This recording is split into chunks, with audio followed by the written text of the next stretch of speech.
Welcome to our lesson about deforming features.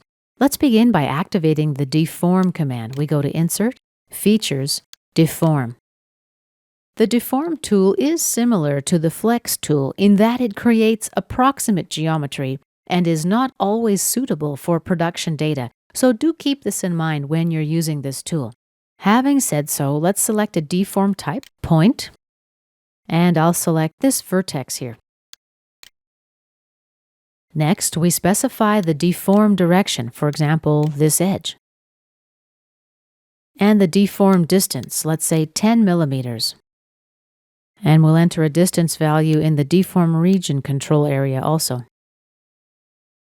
Let's click OK now. Let's activate the tool again. This time I'll select this edge. Let's increase the deform region.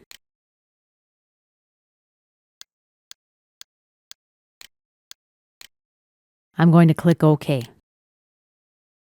Let's go to another window for my next example. Here I've got a model from one of our previous lessons, tutorial 128. Currently, it's split along the front plane.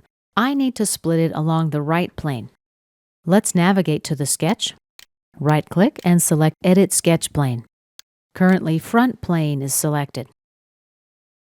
Let's choose the right plane and click OK. Now we have a split along the right plane. Let's activate the Deform tool. Insert, Features, Deform.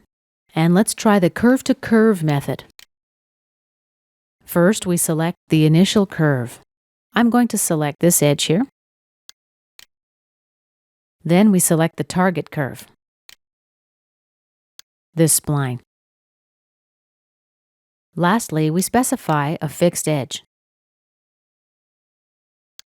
this edge here.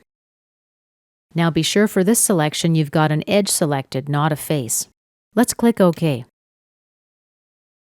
And here is our deformed solid. This concludes our lesson about the Deform tool.